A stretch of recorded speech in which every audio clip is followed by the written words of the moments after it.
شفاء صدور فاض وعطر كل لسان. فصل نمبر 8. طب نبوی میں اسہال کا طریقہ علاج. اسہال کہتے ہیں ڈائریا کو، موشن کو. وامٹس اور موشن دونوں ایک ساتھ، ادھر وامٹ آتی ہے ادھر موشن آ جاتا. ٹھیک ہے، وائرل انفیکشن کہتے ہیں یا جو بھی چیز کہتے ہیں. وائرل انفیکشن کے بارے میں بھی ہم انشاءاللہ اس میں پڑھیں گے کہ کیا چیز ہے جو وائرل انفیکشن کو نام دے دیا گیا ہے. جو چیز نظر نہیں آتی اس کو ہمیشہ وائرل انفیکشن کہہ دیا جاتا ہے، اور اس میں اکثر شیطانی اثرات ہوتے ہیں. تو انشاءاللہ ہم آگے پڑھیں گے، پھر آپ کو اچھی طرح سے سمجھ آ جائے گا. صحیحین میں ابو متوکل کی حدیث ابو سعید خدری سے مروی ہے کہ ایک شخص رسول اللہ صلی اللہ علیہ وآلہ وسلم کی خدمت میں حاضر ہوا اور عرض کیا کہ اے اللہ کے رسول، میرے بھائی کے پیٹ میں تکلیف ہے. ایک روایت میں ہے کہ اس کو دست ہو رہے ہیں، یعنی موشن ہو رہے ہیں. تو آپ صلی اللہ علیہ وآلہ وسلم نے فرمایا اسقہ عسلا، کہ اس کو شہد پلاؤ. وہ گیا اور واپس آ کر اس نے عرض کیا کہ اے اللہ کے رسول، میں نے اسے شہد پلایا مگر کوئی فائدہ نہیں ہوا. اور ایک اور جگہ پہ روایت ہے کہ میں نے اس کو شہد پلایا مگر پلانے سے دستوں میں کمی نہیں ہوئی، زیادتی ہی ہوئی ہے. یہ بات 2 یا 3 مرتبہ کے تکرار سے پیش آتی رہی. یعنی وہ آتا رسول اللہ کے پاس، شکایت کرتا کہ اس کو آرام نہیں آیا، تو آپ کہتے جاؤ شہد پلاؤ. وہ گھر جاتا، اس کو شہد پلاتا، موشن کم نہ ہوتے. پھر واپس آتا، نبی صلی اللہ علیہ وآلہ وسلم سے شکایت کرتا کہ یا رسول اللہ اس کے موشن کم نہیں ہوئے، شاید میں نے پلایا ہے مگر کم نہیں ہوئے. جب چوتھی بار یہ نوبت پیش آئی تو آپ نے فرمایا اللہ کا کہنا سچ ہے، تمہارے بھائی کا پیٹ جھوٹا ہے. وجہ کیا تھی؟ اب دیکھیں، موشن یا ڈائریا، اس کو سمجھنے کی ضرورت ہے. ہم بڑے کنفیوز ہوتے ہیں ایسی حدیث پڑھ کے جب ہمیں پوری بات کی سمجھ نہیں ہوتی. موشن یا ڈائریا کی کازز ڈفرینٹ ہیں. اگرچہ ہوتا کیا ہے، آخر کار وائرل انفیکشن کیا جاتا ہے ڈائگنوز، یا آنتوں کی ٹی بی ہو سکتی ہے، یا ٹائیفائڈ بخار میں کبھی سٹمک سیٹ نہیں ہوتا. ٹائیفائڈ بخار کے ساتھ یا قبض ہوگی یا موشن ہوں گے. یہ ایک بہت بڑی علامت ہے ٹائیفائڈ بخار کی. پیٹ کبھی صحیح نہیں رہتا، یا قبض کی طرف مائل ہو جاتا ہے، سٹول بالکل سٹرک ہو جاتا ہے، اور یا پھر اتنے موشن آتے ہیں کہ پانی کی طرح پیٹ چلتا رہتا ہے. اب اگر اس کو ٹائیفائڈ تھا تو وہ صرف شہد سے کیسے ٹھیک ہوتا ایک دن میں؟ سوچنے کی بات ہے نا، کہ اگر ہو سکتا ہے کہ اس کے بھائی کو ٹائیفائڈ ہو اور وہ چاہتا ہو کہ بس آج ہی آج میں میرا بھائی ٹھیک ہو جائے، تو آپ صلی اللہ علیہ وآلہ وسلم نے ایسا کیوں فرمایا کہ اس کو صرف ڈائریا نہیں ہے، اس کی بیماری کی وجہ کچھ اور ہے. بھائی کا پیٹ جھوٹا کیوں فرمایا؟ کہ ہو سکتا ہے اس کو صرف ڈائریا نہ ہو، اس کو بیماری کچھ اور ہو، اور تم اس کو بیماری، دستوں کی بیماری سمجھ کے علاج کر رہے ہو، تو اس کے لیے پھر صرف شہد تو کافی نہیں ہے. شہد تو اللہ تعالیٰ نے ہماری شفا کے لیے ہی بنایا ہے، انسانوں کی شفا کے لیے. اور جو لوگ دین کا کام کرنے والے ہیں، شہد ان کے لیے بہت بڑا سہارا اور بہت بڑی بیساکھی ہے، کیونکہ شہد بہت زیادہ انرجی دینے والی چیز ہے. شہد آپ کو باہمت رکھنے والی چیز ہے، آپ کے جسم کو طاقت پہنچانے والی چیز ہے، ملٹی وٹامن ہے، سورس ہے ملٹی وٹامن کا، نیچرل سورس، اور نیچرل اینٹی بایوٹک ہے. آج کی لیٹسٹ ریسرچ یہ ہے کہ شہد اینٹی بیکٹیریل میڈیسن ہے، اللہ کی بنائی ہوئی، جس کے کوئی سائیڈ ایفیکٹس نہیں ہیں. انسانوں کی بنائی ہوئی اینٹی بایوٹک کے بہت سے سائیڈ ایفیکٹس ہیں، جبکہ اس کے کوئی سائیڈ ایفیکٹ نہیں ہے. بیکٹیریا کو دنیا کی تمام اینٹی بایوٹک سے زیادہ اچھا کل کرتا ہے. کسی بھی وائرس یا بیکٹیریا کو سب دواؤں سے بڑھ کر زیادہ اچھا کل کرتا ہے. اگر آپ شہد کے بارے میں جب بیان پڑھیں گے آپ حیران ہو جائیں گے. اسی کے اندر ہے کہ اگر شہد کے اندر 6 مہینے تک کھیرا رکھ دیا جائے، کھیرا دیکھتے ہیں ایک دن میں سکڑنے لگتا ہے، آپ فریش لے کر آئیں، فریج میں نہ رکھیں، باہر رکھ دیں تو دوسرے دن وہ ڈھیلا ہو جاتا ہے، مرجھایا ہوا ہوتا ہے. لیکن شہد کے اندر اگر اتنا شہد ہے کہ اس میں کھیرا ڈپ کر دیا جائے، صرف ایکسپیرینس کے لیے، اس لیے نہیں کہ آپ کھیرے جا کے رکھ دیں شہد میں، سمجھنے کے لیے بتا رہی ہوں، کیونکہ اس سے پہلے کلاس کو میں نے بتایا تو کہنے لگی تو پھر وہ کتنا شہد ہونا چاہیے اگر کھیرا ہم اس میں ڈپ کریں. یعنی اصل بات یہ ہے کہ کھیرے کے اندر سب سے زیادہ کیا چیز ہے؟ پانی ہے نا. اب پانی والی سبزی ہے، اس کو اگر آپ شہد میں رکھتے 6 مہینے تک اس کو آنچ نہیں آتی، وہ ڈھیلا بھی نہیں ہوتا، 6 ماہ تک بغیر فریج کے. کتنا اچھا محافظ ہے، اور اس کے اندر کسی جراثیم کو پنپنے کا موقع نہیں ملتا، چاہے وہ جو ہو، چاہے وہ جراثیم ہو، چاہے بیکٹیریاز ہوں، وائرس ہو، پیراسائٹس ہوں، کچھ بھی ہو، شہد کے اندر ہر چیز کل ہو جاتی ہے۔ انسان کے اگینسٹ جتنی چیزیں ہیں ان سب کو شہد مار دیتا ہے، لیکن انسان کی بہت اچھی رکھوالی کرتا ہے، انسان کو آنچ نہیں آنے دیتا، انسان کے بہت اچھی پروٹیکشن کرتا ہے۔ گلا خراب ہے، نزلہ کھانسی ہے، پیٹ خراب ہے، کوئی بھی بیکٹیریا وائرس باڈی کے اندر یا اوپر اسکن پہ بھی کوئی الرجی ہو گئی ہے تو آپ شہد کا استعمال لگا کے بھی کریں، کھلا کے بھی کریں، آپ دیکھیں گے سب سے زیادہ اچھا کام کرتا ہے کہ اس کے اندر کسی قسم کا کوئی سائیڈ افیکٹ نہیں۔ کچھ لوگوں کو شہد کھانے سے سینے میں جلن ہوتی ہے، اس جلن کا علاج کیا ہے کہ صرف وہ لوگ جن کو شہد کھانے سے معدے میں جلن ہو وہ 1 چمچ سرکہ اور 1 چمچ شہد 1 گلاس پانی کے اندر ملا کے پئیں، ٹھیک ہے۔ لیکن جن لوگوں کو جلن نہیں ہوتی وہ ڈائریکٹ شہد کھا سکتے ہیں اور اس سے بھرپور فائدہ اٹھا سکتے ہیں۔ سرکہ وہ ہوگا جو پھلوں کا سرکہ ہے۔ جو وائٹ ونیگر آپ یوز کرتے ہیں وہ دراصل باتھ روم صاف کرنے کی دوائی ہے، وہ کھانے کی چیز نہیں ہے، وہ ایسڈ ہے، زہر ہے، وہ جس کو ہم اپنے ہر چائنیز فوڈ میں استعمال کر رہے ہیں۔ وائٹ ونیگر ہر جگہ آپ سنتھیٹک وائٹ ونیگر استعمال کر رہے ہیں۔ باتھ روم کے داغ کسی چیز سے اگر صاف نہ ہو تو اس وائٹ ونیگر سے صاف ہو جاتے ہیں، اور اگر کچن کے اندر کی چکنائی کسی چیز سے صاف نہ ہو تو اس وائٹ ونیگر سے صاف ہو جاتی ہے۔ آج سے گھر جا کر وائٹ ونیگر واش روم میں رکھ دیں، اور کھانے کے لیے جو سرکہ استعمال کریں وہ پھلوں کا سرکہ استعمال کریں جو نبی صلی اللہ علیہ وآلہ وسلم کیا کرتے تھے۔ اور ہمارے ملک میں بہت اچھا دنیا کا بہترین سرکہ بن رہا ہے۔ کوئٹہ میں ایک بہت بڑی کمپنی ہے، اس کو دتوز ونیگر کہتے ہیں۔ اللہ دیتا جیسے نام ہوتا ہے نا، تو اسی کے نام سے دتوز ونیگر کے نام سے وہ دتو کے سرکے آتے ہیں۔ ہمارے یہاں اویلیبل ہیں، اسلام آباد، پنڈی، ہر جگہ، پاکستان کے اندر ہر جگہ موجود ہے۔ وہ اس طریقے سے بنایا جا رہا ہے سرکہ جو صدیوں سے چلا آ رہا ہے۔ سرکہ بنانے کا طریقہ دیسی طریقے سے بنائے جاتے ہیں۔ باقی جتنے سرکے ہیں وہ ہو سکتا ہے مشینی یا کچھ تھوڑا بہت سنتھیٹک بھی ہوں، مگر یہ نیچرل سرکے ابھی تک ہمیں اللہ کی رحمت ہے کہ اویلیبل ہیں۔ یہ بہت بڑی بڑی بھٹیوں میں تیار کیے جاتے ہیں۔ آپ دیکھیں گوشت کتنی جلدی خراب ہو جاتا ہے، آپ 2 دن گوشت کو کچا گوشت باہر نہیں رکھ سکتے، لیکن اگر آپ شہد میں ایک بوٹی ڈپ کر کے ایکسپیرینس کرنا چاہیں، اگر ایک بوٹی اگر آپ رکھ کے دیکھیں تو 3 مہینے تک وہ بوٹی اسی طرح فریش رہے گی بغیر فریش کے۔ تو اس کا کیا مطلب ہے کہ ایک تو پروٹیکٹ کرتا ہے ہمیں، اور دوسری طرف تمام بیکٹیریاز کو کل کرتا ہے۔ جتنے انسان کے مخالف چیزیں ہیں، ہارمفل چیزیں ہیں، ان سب کو مٹاتا ہے، ختم کرتا ہے، اور انسان کی بہت اچھی پروٹیکشن کرتا ہے۔ ہو سکتا ہے اب آپ کو شہد کے مزاج کی سمجھ آ گئی ہو۔ شہد آپ ایکنی پہ، پھوڑے پھنسیوں پہ، بوائلز پہ، الرجی پہ، ایکزیما پہ، کسی بھی چیز پہ مختلف انداز میں مختلف چیزوں کے ساتھ ملا کے بہت اچھا اس سے علاج کر سکتے ہیں۔ گلے کی خرابی میں، نزلے میں، کنجیشن میں، سائنس میں، سور تھروٹ میں اس سے بہت ہیلپ لے سکتے ہیں۔ اس میں اگر آپ غور سے پڑھیں اس کو تو یہ نہیں بتایا کہ اس کو پانی میں ملا کر شہد دو، اس کو شہد پلاؤ۔ شہد ہے لیکوڈ، خود لیکوڈ ہے، اس لیے اس کو پینے کی بات کی جاتی ہے۔ اور گھونٹ کیا ہوتا ہے؟ یعنی کم از کم 1 ٹیبل سپون شہد، کھانے کی چیز تو نہیں ہے نا، ہے تو پینے کی چیز، تو اس لیے پیا جائے گا۔ اس کا مطلب یہ نہیں کہ ضرور پانی میں ملا کر پئیں۔ دیکھیں اس کو پلانے یا پینے کے بھی مختلف انداز ہیں۔ گرم پانی میں اگر آپ ملا کر پیئیں گے تو قبض کو توڑتا ہے۔ اگر آپ اس کو ٹھنڈے پانی میں ملا کر پئیں تو آپ کے ہائی بلڈ پریشر اور بلڈ سرکولیشن اور ان کو بڑا سیٹ کرتا ہے، شوگر لیول کو انکریز کرتا ہے، اگر شوگر لیول ڈاؤن ہو جائے اس کو بڑھاتا ہے۔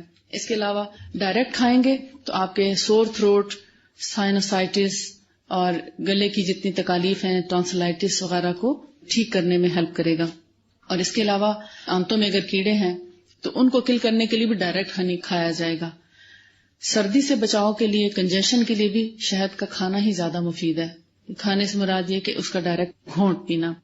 البتہ جن کو تھوڑا تلخی ہوتی ہے شہد سے، اگر ہلکی پھلکی تلخی ہے تو وہ ضرور پانی میں ملا کر پئیں، نارمل پانی میں، روم ٹیمپریچر میں۔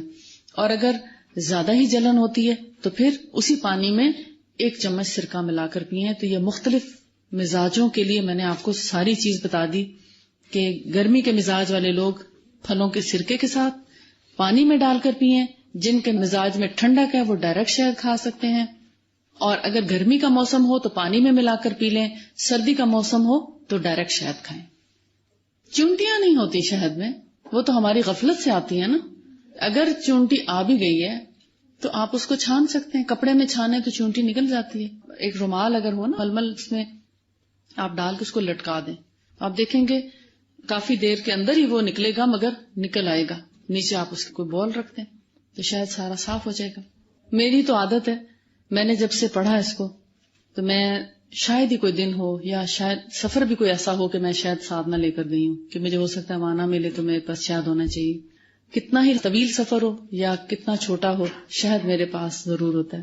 اور میں ہمیشہ اس کو ایک گھونٹ لے لیتی ہوں.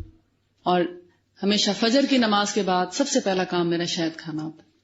اور پھر جب دل چاہتا ہے پھر پانی پیتی ہوں، گرمیوں میں بھی اور سردیوں میں بھی. تو اس سے کیا ہوتا ہے، میرے پاس اتنے مریض آتے ہیں گلے خرابی کے، کھانسی کے، ٹی بی کے، نہ جانے کیسے کیسے امراض کے. تو اگر میں شہد نہ کھاؤں تو ہو سکتا ہے کہ میں بھی انہی جیسی ہو جاؤں. اور اگر کلینک میں بیٹھے ہوئے بھی کسی مریض کے آنے کے بعد مجھے اریٹیشن ہو تو میں شہد لے لیتی ہوں اور الحمدللہ اس سے مجھے بہت افاقہ ہو جاتا ہے. یعنی جیسے گلے میں کھچ کھچ آتی ہے تو آپ کو کہتے ہیں اسٹریپسلز لیں، آپ شہد لیں. شہد سب سے اچھی دوائی ہے. اس کے باقی فوائد آپ گھر جا کے پڑھیں، اور جو جو پڑھے گا اس کو شہد کے سارے فائدے مل جائیں گے. اس کو شہد کی اچھی طریقے سے سمجھ بھی آ جائے گی، طریقہ استعمال بھی سمجھ آ جائے گا. جو نہیں پڑھے گا وہ محروم رہ جائے گا. شہد کی جو ایک افادیت ہے مجموعی، وہ میں نے آپ کے سامنے رکھ دی ہے. اور شہد سب سے بہترین حفظان صحت کی چیز ہے، یعنی آپ کی صحت کی حفاظت کرنے والی چیز ہے. اس سے زیادہ دنیا میں کوئی اور چیز اچھی نہیں ہے جو میٹھی بھی ہو، مزے کی بھی ہو اور آپ کی صحت کی حفاظت کرنے والی بھی ہو. ورنہ کلونجی بھی بہت اچھی صحت کی حفاظت کرتی ہے، اور کلونجی کا تیل جو ہے وہ بھی بہت اچھا حفاظت کرتا ہے، مگر کڑوا بھی بہت ہے، ذائقے میں اتنا اچھا نہیں ہے جیسا کہ شہد ہے. علیکم بالشفاءین الاصل والقرآن، تم دو شافی دواؤں سے شفا حاصل کرو، شہد اور قرآن سے. تو قرآن بھی شفا کی چیز ہے اور شہد بھی. فصل نمبر 10 جو ہے اس میں طاعون کا علاج بتایا گیا ہے. طاعون آپ سمجھتے کیا ہے؟ پلیگ، جو چوہوں سے بیماری پھیلتی ہے. اس کے جراثیم چوہوں سے آتے ہیں، اور اگر ایک شخص اس میں مبتلا ہو جائے تو پوری کی پوری آبادی کو اپنی لپیٹ میں لے لیتا ہے. وبائی مرض ہے. اس میں نبی صلی اللہ علیہ وسلم نے بہت سے ہمیں احتیاطی تدابیر بتائی ہیں کیا کرنا چاہیے. اللہ کا لاکھ لاکھ شکر ہے کہ ہمیں اللہ نے اس وائرل ڈیزیز سے بچایا ہوا ہے، اور دعا کریں کہ اللہ تعالیٰ اس کو بچائے رکھے، کیونکہ اللہ تعالیٰ جب کسی قوم سے ناراض ہوتا ہے تو اس پر یہ وبا مسلط کر دیتا ہے. لیکن خدا نہ خواستہ اگر کبھی ایسے حالات پیدا ہو جائیں کہ طاعون پھیل جائے تو پھر ہمیں کیا کرنا چاہیے. آئیے دیکھتے ہیں مختصراً. صحیحین میں عامر بن سعد بن ابی وقاص نے اپنے والد سے بیان کیا، انہوں نے حضرت اسامہ بن زید کا یہ سوال ان سے کرتے سنا کہ انہوں نے نبی صلی اللہ علیہ وآلہ وسلم سے طاعون کے بارے میں کیا سنا. اسامہ نے فرمایا رسول اللہ صلی اللہ علیہ وآلہ وسلم نے فرمایا کہ طاعون ایک بڑا عذاب ہے جو بنی اسرائیل کے ایک گروہ پر نازل کیا گیا تھا. اسی طرح ان لوگوں پر یہ عذاب مسلط ہوا جو تم سے پہلے گزر چکے ہیں. جب تم کو اس بیماری کا پتہ چلے کہ فلاں مقام پر ہے تو اس بیماری کے زمانے میں وہاں نہ جاؤ، اور اگر کسی ایسی جگہ یہ عذاب آ جائے جہاں تم پہلے سے رہتے تھے تو اس سے بچاؤ کے لیے اس سے بھاگ کر وہاں سے نہ نکلو، کیونکہ بچانے والا اللہ ہے. صحیحین کی ایک دوسری روایت میں حفصہ بنت سیرین سے روایت ہے کہ حضرت انس بن مالک نے کہا کہ رسول اللہ صلی اللہ علیہ وآلہ وسلم نے فرمایا طاعون سے مرنا ہر مسلمان کے لیے اللہ کی راہ میں جان دینا ہے. اور طاعون اصل میں ہے کیا؟ عصر عائشہ میں ہے، یعنی یہ حدیث نہیں ہے بلکہ حضرت عائشہ سے ایک روایت کی جاتی ہے کہ نبی کریم صلی اللہ علیہ وآلہ وسلم سے انہوں نے عرض کیا کہ تان یعنی نیزہ بازی، تان کا مطلب نیزہ بازی کو تو ہم نے جان لیا ہے، یہ طاعون کیا ہے اس کے بارے میں بتلائیے.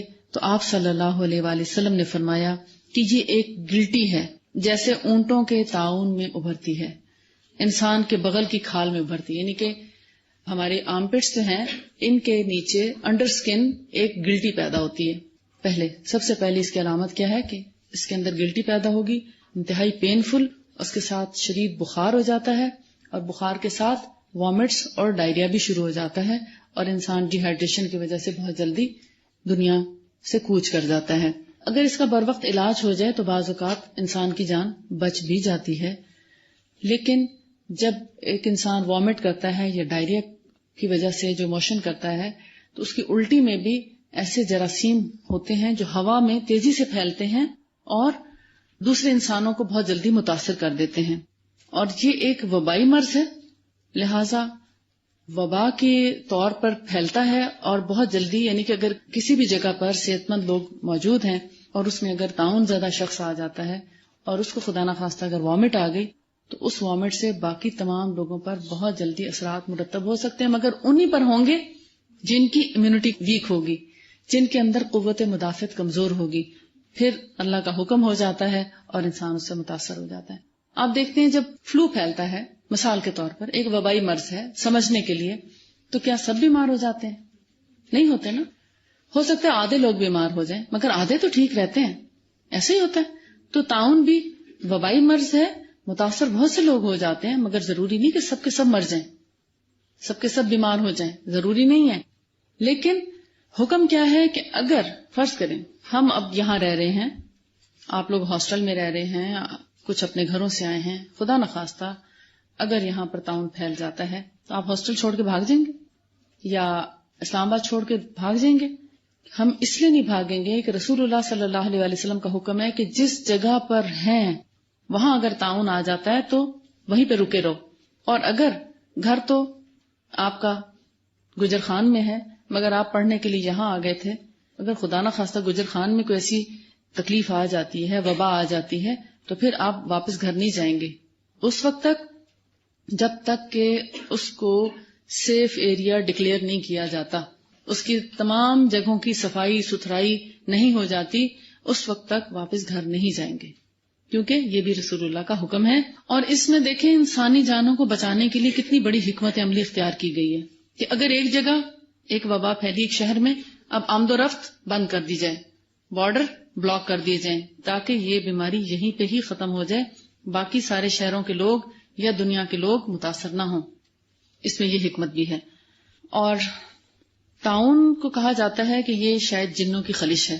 آپ دیکھیں پیج نمبر 67 پہ سب سے نیچے کہ تیسری بات وہ سبب فاعل ہے جس سے یہ بیماری پیدا ہوتی ہے، اور صحیح حدیث میں موجود ہے کہ طاعون اس عذاب کا باقی ماندہ حصہ ہے جو بنی اسرائیل پر بھیجا گیا، اور اسی میں ہے کہ طاعون جنوں کی خلش ہے جو انسان کو تباہ کر دیتی ہے، اور اسی حدیث میں ہے کہ طاعون کسی پیغمبر کی بد دعا کا اثر ہے۔ یعنی بہت سے وبائی امراض، تھوڑا سا آپ کو آئیڈیا ہو رہا ہوگا کہ اس کو پھیلانے کا باعث جن بھی بنتے ہیں۔ جن کیا چیز ہے؟ نظر نہیں آتے نا، ہوائی مخلوق ہے نا، میٹیریل چیز نہیں ہے، ہوا کی طرح گردش کرتے ہیں۔ اب وبائی امراض کس سے پھیلتے ہیں؟ ہوا کے ذریعے ایک سے دوسرے تک پہنچتے ہیں نا، چونکہ جن انسانوں کے دشمن ہیں، ہوا میں شامل ہوتے ہیں، اس لیے بہت سے وبائی امراض میں بہت بڑا حصہ جنوں کا ہوتا ہے کہ وہ ایک سے دوسرے انسان تک اس وبا کو پہنچانے کا بہت بڑا سورس ہے۔ اسی لیے کہا گیا کہ طاعون جنوں کی خلیش ہے، یعنی جنوں کی وجہ سے طاعون جو ہے وہ بہت تیزی سے پھیلتا ہے، ایک سے دوسرے انسان تک اس کے جراثیم منتقل کرنے کا باعث بنتے ہیں، کیونکہ ہوا میں موجود ہوتے ہیں۔ اب ہوا جس رخ کی چلتی ہے جراثیم یا بیماری اسی رخ پہ چل پڑتی ہے، تو لہٰذا آگے بھی آپ مزید پڑھیں گے تو آپ کو اندازہ ہوئے گا کہ وبائی امراض کس طریقے سے جنوں سے پھیلتے ہیں، یا جنوں سے کیسی کیسی بیماریاں اور کیسی کیسے مسائل جو ہیں وہ فیس کرتے ہیں۔ نظر بد انسانی بھی ہوتی ہے، نظر بد شیطانی بھی ہوتی ہے، جنوں کی بھی نظر لگتی ہے انسانوں کو۔ فصل نمبر 11 میں وبا سے متاثرہ علاقوں میں آمد و رفت کے بارے میں نبی صلی اللہ علیہ وآلہ وسلم کا طریقہ، یہ آپ اس کی روح سمجھ گئے ہیں کہ جس علاقے میں بیماری ہے آپ وہاں پر موجود ہیں تو وہاں سے باہر نہیں نکلیں گے، اور اگر ہم باہر ہیں اور بیماری گھر والے علاقے میں آ گئی ہے، سفر پہ کہیں گئے تھے باہر اور پتہ چلا کہ واپسی گھر میں طاعون پھیل گیا ہے، تو پھر اپنے گھر واپس اس وقت تک نہیں آئیں گے جب تک کہ اس کو سیف ایریا نہیں قرار دیا جاتا۔ ماخذ یہی ہے اس پورے لیسن کا، اور اسی فصل کے سب سے آخر میں جو حدیث ہے وہ بھی اسی کی تصدیق کرتی ہے کہ نبی صلی اللہ علیہ وآلہ وسلم سے کس نے سنا؟ عبد الرحمن بن عوف نے، کہتے ہیں کہ جب کسی علاقے میں طاعون پھیل رہا ہو اور تم وہاں موجود ہو تو وہاں سے بھاگ کر نہ نکلو، اور اگر سنو کہ وبا پھیلی ہوئی ہے اور تم اس کے علاوہ کسی اور مقام پر ہو تو پھر اس علاقے میں نہ جاؤ۔ فصل نمبر 12، استسقاء کے علاج میں نبی کریم صلی اللہ علیہ وآلہ وسلم کی ہدایات۔ استسقاء کس کو کہتے ہیں؟ یہ جو بیماری کا نام ہے نا، یہ پیٹ میں پانی پڑنے کو کہتے ہیں، ہے تو پانی، استسقاء پانی مانگنے، پانی طلب کرنے کو کہا جاتا ہے، سقا پانی پلانے والے کو کہا جاتا ہے یا ساقی، اور استسقاء پانی کا طلب کرنا یا پانی مانگنا، مگر یہاں پر جو بیماری ہے اس کا نام استسقاء کہا گیا ہے۔ آپ صلاۃ استسقاء بھی پڑھتے ہیں، اللہ تعالیٰ سے بارش کی دعا کرنے کے لیے نماز پڑھی جاتی ہے، مگر انگلش میں اس کو اسائٹس بولتے ہیں۔ اسائٹس کہتے ہیں یہ جو ہماری پیریٹونیم ہے، پیٹ کی جو جھلی ہے، اس میں پانی جمع ہونا شروع ہو جاتا ہے اور پیٹ ڈھول کی طرح پھولنا شروع ہو جاتا ہے۔ بیسیکلی لیور اور کڈنیز کا فنکشن جو ہے وہ سلو ہو جاتا ہے، اور آہستہ آہستہ وہ جو کڈنیز ہیں چونکہ اس پانی کو فلٹر کر کے جسم سے باہر پھینکنے کے ناقابل ہو جاتے ہیں، لہٰذا وہ پانی جسم میں بھرنا شروع ہو جاتا ہے، اور پہلے تو پیٹ ہی پھولتا ہے، پھر آہستہ آہستہ پوری باڈی جو ہے وہ پھولنا شروع ہو جاتی ہے۔ تو یہ اسائٹس جو ہے اس کی بہت سی وجوہات ہیں، مگر ہم یہاں پر جو حدیث میں پڑھتے ہیں، آپ نے ضرور حدیث پڑھی ہوگی کہ صحیحین کی حدیث ہے، صحیح مسلم اور بخاری کی، حضرت انس بن مالک سے روایت ہے کہ ارینا اور اکل کے لوگوں کا ایک گروہ نبی کریم صلی اللہ علیہ وآلہ وسلم کی خدمت میں حاضر ہوا۔ ان لوگوں نے مدینہ کی اقامت ناپسند کی، یعنی وہاں رہنا ناپسند کیا، اور اس ناپسندیدگی کی شکایت نبی کریم صلی اللہ علیہ وآلہ وسلم سے کی۔ آپ نے فرمایا کہ اگر تم زکوٰۃ میں آئے ہوئے اونٹنیوں کا دودھ اور ان کا پیشاب استعمال کرتے تو تمہیں اسائٹس میں فائدہ ہوتا۔ انہوں نے ایسا ہی کیا۔ کیا کیا؟ یعنی دودھ اور پیشاب کو ملا کر پیا۔ جب یہ گروہ اس چیز سے تندرست ہو گیا تو بجائے احسان مند ہونے کے انہوں نے ان اونٹوں کے چرواہوں پر حملہ کیا، یعنی بغیر کسی وجہ کے حملہ کر دیا۔ مقصد کیا تھا کہ اب ہم ان اونٹوں کو چرا لے جاتے ہیں، بڑے کام کے اونٹ ہیں، یہ تو اتنی بڑی بیماری اتنے دنوں میں حل ہو گئی، تو اب ہم یہ اونٹ ہی لے جاتے ہیں، لہٰذا یہ جو چرواہے اور محافظ ہیں ان کو ختم کریں تاکہ ہمارے لیے اونٹوں کو لے جانا آسان ہو جائے۔ لہٰذا انہوں نے حملہ کر کے ان بیچارے چرواہوں کو قتل کر ڈالا اور اونٹوں کو ہنکا لے گئے، یعنی چوری کی، اور آمادہ پیکار ہوئے، یعنی کیا کیا؟ گناہ کیا۔ پھر اللہ اور اس کے رسول سے بغاوت کی۔ انہوں نے ایک ہی واردات میں کتنے گناہ کیے، یہ ساری ان کی تفصیل ہے، آپ اچھی طرح پڑھ بھی چکے ہیں۔ تو رسول اللہ صلی اللہ علیہ وآلہ وسلم نے ان کے پیچھے ایک دستہ روانہ کیا، صحابہ کرام کا ایک گروہ روانہ کیا، انہوں نے ان کو گرفتار کیا، اور آپ صلی اللہ علیہ وآلہ وسلم نے ان چوروں کے یا ڈاکوؤں کے ہاتھوں کو کاٹنے، پیر اڑا دینے، آنکھوں میں سلائی ڈال کر آنکھیں پھوڑ دینے کا حکم دیا۔ چنانچہ ان کے ساتھ یہ سب کچھ کیا گیا اور انہیں دھوپ میں ڈال دیا گیا، اور اس اذیت کے ساتھ ان سب کی موت واقع ہوئی۔ یہ ایک الگ ٹاپک ہے کہ انہوں نے چونکہ اتنی غلطیاں کی تھیں اور ہر غلطی کی ان کو ایک سزا ملی، اور چونکہ زکوٰۃ کا مال تھا، اللہ کا مال تھا، اس کو وہ انہوں نے چرانے کی کوشش کی، اور پھر قتل و غارت بھی کی، حملہ بھی کیا۔ ان کے چونکہ چرواہوں کی آنکھوں میں انہوں نے سلائیاں ماری، لہٰذا اس کے بدلے ان کی آنکھوں میں بھی سلائیاں ماری گئی۔ بہرحال اصل جو اس میں سمجھنے کی بات ہے وہ یہ کہ اگر کسی مریض کو اسائٹس ہو جائے، پیٹ میں پانی پڑنا شروع ہو جائے، آپ کے اس کلاس کے اندر بھی یقیناً کچھ نہ کچھ لوگ ایسے ضرور ہوں گے جن کی فیملی میں کوئی نہ کوئی ایسا پرابلم ہوگا، جو ڈائلسس پہ ہوں گے لوگ، اور جن کے اسائٹس ہو چکی ہوگی، تو ان کو آپ یہ علاج بتا سکتے ہیں۔ میں نے جتنے مریضوں کو بتایا ان کو اللہ نے بہت شفا دی، اور بہت سے لوگ بالکل ٹھیک ہو گئے، اور جن لوگوں نے اس کے اندر پیشاب ملانا پسند نہیں کیا تو ان کو پوری شفا نہ ہو سکی، اور اس کے نتیجے میں ان کی پھر ڈیتھ بھی ہو گئی۔ لیکن جب ہم ایسی کوئی حدیث پڑھتے ہیں اور اس کے بارے میں اگر دل میں کراہت محسوس کرتے ہیں تو ہمیں اپنی اصلاح کرنی چاہیے اور اپنے ایمان کو تازہ کرنا چاہیے کہ ہمیں وہ رب اور اس کا رسول یہ حکم دے رہا ہے ہمارے فائدے کے لیے۔ آپ کو چونکہ ڈائریکٹ پتہ چل رہا ہے کہ ایک دودھ کے اندر پیشاب ڈال کے پینا یا پلانا ہے ایک بیماری کا علاج، لیکن آپ بہت سی دوائیاں ایسی کھاتے ہیں جن کے اندر سانپوں کے زہر موجود ہوتے ہیں، بہت سے ٹرنکلائزرز ایسے موجود ہیں، بہت سی دوائیں ایسی ہیں جن کے اندر سور کی چربی موجود ہے یا سور کے ہارمونز موجود ہیں، پگ کے، اور بہت سی ایسی دوائیں ہیں جن کے اندر بڑی ہی ناپاک چیزیں موجود ہیں، لیکن چونکہ آپ کو پتہ نہیں اس لیے آپ ان کو ایز اٹ از استعمال کرتے ہیں. اب یہ چونکہ آپ کو ڈائریکٹ پتہ چل رہا ہے اس لیے دل نہیں مان رہا. آپ نے یہ پڑھا ہوگا جتنے حلال جانور ہیں اللہ تعالیٰ نے ان کی ہر چیز حلال کی ہے، ایسے ہی سوائے خون کے. پڑھا ہے نا آپ نے کہ ان کے ناخن، ان کے بال، ان کی جلد، ان کے پیشاب، ان کا پخانہ وہ سب پاک ہے. تو جب ایسا ہے تو پھر ہمیں اللہ اور اس کے رسول کے فرمان پر مطمئن ہونا چاہیے اور اس چیز کے استعمال کرنے میں کبھی کراہت نہیں آنی چاہیے. یہ ایمان کی کمزوری کی نشانی ہے. اب آپ اس لیسن کے اندر جتنے اونٹنی کے دودھ کے فائدے ہیں وہ آپ پڑھ کے آئیے اور پھر آپ بتائیے کہ آپ کو ان میں سے کس چیز نے یعنی اس بات پر آپ کے دل کو مائل کیا کہ ہاں جو اللہ کے رسول کا حکم ہے وہ ہم من و ان تسلیم کرنے کے لیے تیار ہیں. اور اللہ تعالیٰ آپ سب کو اس چیز کی توفیق عطا فرمائے کہ جو اللہ اور اس کا رسول ہمیں دیں اس کو بڑی خوشی سے قبول کر لیں، کیونکہ اس کے بغیر دنیا میں کوئی اس سے بہتر علاج نہیں ہے. اگرچہ علاج تو بہت سے ہیں مگر اس سے اچھا علاج نہیں ہے کہ فوری مریض کو افاقہ ہوتا ہے. اصل میں جو اونٹنی کا دودھ ہے اس میں یہ صلاحیت پائی جاتی ہے کہ وہ جسم کے اندر کی جتنی رکاوٹیں ہیں، جتنے گندے مادے اندر جسم میں موجود ہوتے ہیں ان سب کو بہت اچھی طریقے سے خارج کرتا ہے. ہمارے لیور کے سدے، ہمارے آنتوں کے سدے، ہمارے جتنی یعنی اندر جسم کے رکاوٹیں پائی جاتی ہیں جس کی وجہ سے آہستہ آہستہ بلاکیجز شروع ہوتی ہیں اور پانی جمع ہونا شروع ہو جاتا ہے، ان سب چیزوں کو خارج کرتا ہے. کھل کے حاجت ہوتی ہے، پیشاب کھل کے آتا ہے اونٹنی کے دودھ سے، پخانہ کھل کے آتا ہے اور جسم ڈیٹاکسیفائی ہو جاتا ہے جس سے ہمیں شفا ہو جاتی ہے.